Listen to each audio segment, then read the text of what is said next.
Hello everyone, आज हम specially बात करेंगे इंडिया के एंटी आर्मर कैपेबिलिटी के बारे में और इसके साथ बात करेंगे इंडिया का एंटी आर्मर कैपेबिलिटी कितना ज़्यादा शक्तिशाली है, इसके बारे में थोड़ा चर्चा करेंगे। दोस्तों, एक एंटी आर्मर कैपेबिलिटी एक मैदान जंग में बहुत ही ज़्यादा इंपॉर्टेंट वेपन साबित होता है और एक एंटी आर्मर कैपेबिलिटी जिस देश के पास ज़्यादा तादाद में मौजूद होगा उस देश के इन्फेंट्री बटालियन मैदान जंग में सबसे ज़्यादा एडवांटेज पोजीशन में रहेगा। जैसे कि आप देख सकते हो, यूक्रेन के पास वर्तमान समय पे बहुत ही ज़्यादा तादाद में एंटी आर्मर कैपेबिलिटी मौजूद है, जिसके वजह से रशियन जैसे बड़े फोर्स के अगेंस्ट में अब तक सरवाइव कर पा रहा है।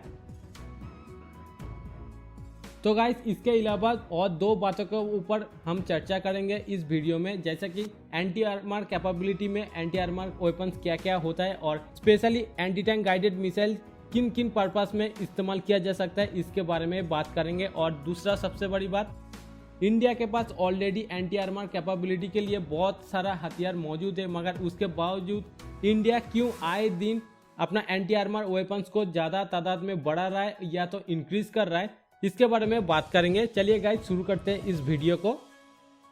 तो गाइज, जैसे कि इस लिस्ट में सबसे पहले देखेंगे एंटी आर्मर कैपेबिलिटी में कौन कौन सी हथियार सबसे ज़्यादा इस्तेमाल होता है और इसके साथ देखेंगे एंटी टैंक गाइडेड वेपन्स में एटीजीएम मिसाइल सिर्फ टैंक के अलावा और कौन कौन सी पर्पस में इस्तेमाल किया जा सकता है एक एंटी टैंक गाइडेड मिसाइल को।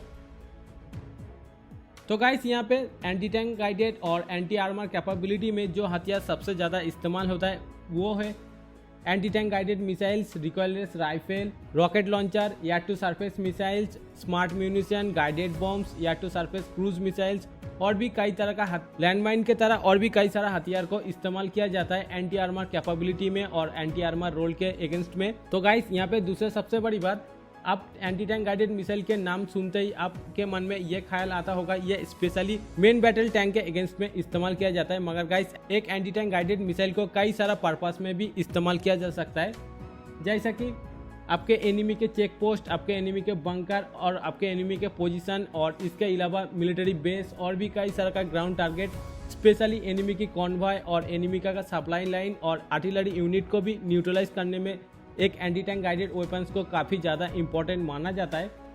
और स्पेशली अगर मैदान जंग में आपके एनिमी के सप्लाई लाइन को काटने के लिए एंटी टैंक गाइडेड वेपन को काफ़ी ज़्यादा तादाद में इस्तेमाल किया जाता है, जैसे कि वर्तमान समय पे रशिया यूक्रेन के जंग में यूक्रेन की आर्मी रशिया का सप्लाई लाइन और कॉन्वॉय को न्यूट्रलाइज करने के लिए सबसे ज़्यादा एंटी टैंक गाइडेड वेपन्स को इस्तेमाल कर रहा है। गाइस, अगर आप मैदान जंग में आपके एनिमी के सप्लाई लाइन को काट सकते हो, डेफिनेटली आपके एनिमी 15-20 दिनों में आपके सामने घुटने टेक देगा। तो गाइस, ये था एंटी आर्मर वेपन के बारे में कुछ जानकारी और एंटी आर्मर वेपन कौन कौन पर्पस में सबसे ज्यादा इस्तेमाल हो सकता है इसके बारे में थोड़ा जानकारी था। मगर आप देखेंगे दूसरी तरफ और दूसरे सवाल की तरफ, जैसे कि इंडिया के पास वर्तमान समय पे जो एंटी आर्मर कैपेबिलिटी मौजूद होना चाहिए उससे लगभग 20 गुना ज़्यादा एंटी आर्मर वेपन्स कैपेबिलिटी मौजूद है इंडियन आर्मी के पास। फिर भी इसके बावजूद इंडियन आर्मी हर साल अपने एंटी आर्मर वेपन्स कैपेबिलिटी और इसका क्वांटिटी को इंक्रीज करता जा रहा है। इसका कारण क्या है? ऑल्दो आप सब जानते होंगे, पाकिस्तान, चाइना और बांग्लादेश का टैंक अगर एक साथ मिलाया जाए तो उससे कई गुना ज़्यादा इंडिया के पास एंटी टैंक गाइडेड वेपन्स मौजूद है। इसका कारण दोस्तों, यहाँ पे सबसे पहले बात करेंगे इंडिया के पास कौन कौन सी एंटी टैंक गाइडेड मिसाइल्स और एंटी आर्मर कैपेबिलिटीज वेपन्स मौजूद है। यहाँ पे सबसे पहले एंटी टैंक गाइडेड मिसाइल में इसराइल का स्पाइक मिसाइल और फ्रांस का मिलन 2D जो 34,000 यूनिट, रशिया का M114 जो 25,000 यूनिट मिसाइल्स मौजूद है। इसके बाद रशिया का कॉर्कुस मिसाइल जो 15,140 यूनिट, कॉर्नेट मिसाइल जो 3,000 यूनिट और सूत्रा मिसाइल जो 800 यूनिट मौजूद है। Total 78,340 unit anti tank guided missiles मौजूद है इंडियन मिलिट्री में। इसके अलावा गाइस, इंडिया का खुद का बनाया हुआ ध्रुवतारा, MP-ATGM और नाग मिसाइल्स मौजूद है इंडियन मिलिट्री में, जिसका ऑफिशियली और अनऑफिशियली कोई इन्फॉर्मेशन मौजूद नहीं है। मगर रिकॉइललेस राइफल में स्वीडन का AT4 और कार्ल गुस्ताव रिकॉइललेस राइफल मौजूद है और रॉकेट लॉन्चर में इसराइल का B300 और रशिया का RPO-A रॉकेट लॉन्चर मौजूद है। और यहाँ पे टोटल वेपन्स की कैपेबिलिटी और तादाद लगभग 1 लाख से भी ज्यादा मौजूद है इंडियन आर्मी के पास। तो दोस्तों, इस समय पे आपके मन में एक सवाल आ रहा होगा, इतना ज्यादा तादाद में एंटी आर्मर कैपेबिलिटी वेपन्स मौजूद है, फिर भी इंडिया क्यों हर साल अपने एंटी आर्मर वेपन्स को इंक्रीज करता जा रहा है? तो दोस्तों, यहाँ पे दो सबसे बड़ा कारण है, एक इंटरनल, दूसरा इंटरनेशनल। जैसे कि इंटरनल में सबसे पहले अगर बात की जाए तो दोस्तों इंडिया में वर्तमान समय पे 20 से 25 टेररिस्ट ग्रुप एक्टिव है। वर्तमान समय पे टेररिस्ट ग्रुप की अगर बात की जाए तो आपके मन में सबसे पहले सवाल आ रहा होगा या मन में चल रहा होगा कश्मीर सेक्टर। कुछ समय पे आप खालिस्तानी मूवमेंट के बारे में सुनते आ रहे होंगे। टेररिस्ट ग्रुप की अगर बात की जाए तो आपके मन में सबसे पहले पंजाब और कश्मीर के बारे में ख्याल आता होगा, मगर इसके बावजूद पूरे भारत में 15 से 20 टेररिस्ट ग्रुप एक्टिव है और बहुत ही स्ट्रॉन्ग पोजीशन में मौजूद है। और इसमें सबसे ज्यादा आसाम, मिजोरम, मणिपुर, नागालैंड और अरुणाचल प्रदेश में सबसे ज्यादा एक्टिव है टेररिस्ट ग्रुप। और इन सभी इलाकों में और इन सभी टेररिस्ट ग्रुप को डायरेक्ट सपोर्ट कर रहा है पीछे से म्यांमार और चाइना। दोस्तों इंडियन ऑफिशियल वेबसाइट और इंडियन मिलिट्री ऑफिशियल वेबसाइट के मुताबिक हर साल कश्मीर में जितना इंडियन मिलिट्री कैजुअलिटीज होता है उससे कई ज्यादा गुना इंडियन मिलिट्री कैजुअलिटीज होता है इंडिया के दूसरे हिस्से में, जैसे कि नॉर्थ ईस्ट में। अगर आप इसके बारे में थोड़ा जानकारी जानना चाहोगे तो थोड़ा इंटरनेट में रिसर्च करोगे तो आपको खुद ही मिल जाएगा कितना मिलिट्री कैजुअलिटीज होता है कश्मीर के तुलना में।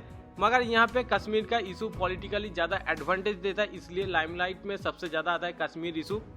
तो गाइस मेरा बोलने का ये मतलब है इन सभी इलाकों में टेररिस्ट ग्रुप इतना ज्यादा शक्तिशाली बेस बना चुका है और इतना शक्तिशाली अपना बिल्डअप इंस्टॉलेशन कर चुका है जिसको हर बार एयर अटैक से और एयर ऑपरेशन से न्यूट्रलाइज नहीं किया जा सकता है। और मिलिट्री ऑपरेशन में इन सभी टेररिस्ट ग्रुप के इलाकों में इन सभी टेररिस्ट ग्रुप का बंकर और चेक पोस्ट और मिलिट्री पोजीशन को तबाह करने के लिए एंटी टैंक गाइडेड वेपन्स हर साल जरूरत होता है और हर ऑपरेशन में बहुत ही ज्यादा तादाद में एंटी टैंक वेपन्स को इस्तेमाल किया जाता है। इसलिए इंडियन आर्मी को हर साल इतना ज्यादा एंटी टैंक वेपन्स को खरीदना पड़ता है। दूसरे सबसे बड़ी बात, इंडिया के साथ पाकिस्तान का बॉर्डर सबसे ज्यादा है और इंडिया पाकिस्तान के बॉर्डर में सीज फायर का उल्लंघन सबसे ज्यादा होता है।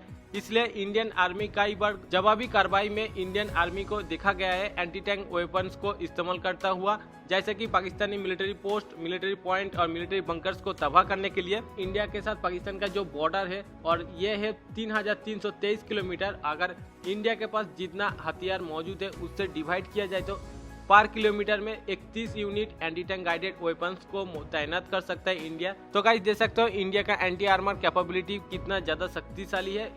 इसके अलावा गाइस पाकिस्तान में वर्तमान समय पे लगभग 5000 टैंक, 13000 आर्मर्ड व्हीकल और 20000 यूटिलिटीज व्हीकल्स मौजूद है। इसके अलावा आर्टिलरी यूनिट 3000 से भी ज्यादा यूनिट मौजूद है। और दूसरी तरफ चाइना के पास 5000 टैंक, 30000 आर्मर्ड व्हीकल और 20000 से भी ज्यादा यूटिलिटी व्हीकल्स मौजूद है, जिसको न्यूट्रलाइज करने के लिए एंटी टैंक गाइडेड वेपन बहुत ही ज्यादा इंपॉर्टेंट होता है। और खासतौर पर मैदान जंग में एक टैंक को तबाह करने से सबसे ज्यादा इंपॉर्टेंट होता है उसका सप्लाई लाइन और उसका बैकअप लाइन को तबाह करना। तो यहाँ पे डेफिनेटली इंडिया को खतरा है दोनों तरफ से, चाइना और पाकिस्तान के तरफ से। तो इसलिए इंडिया हर साल अपने मिलिट्री में एंटी आर्मर कैपेबिलिटी वाला वेपन्स को हर साल शामिल कर रहा है और इसका नंबर इंक्रीज कर रहा है। तो गाइस ये था इंडिया का एंटी आर्मर कैपेबिलिटी के बारे में थोड़ा सा जानकारी।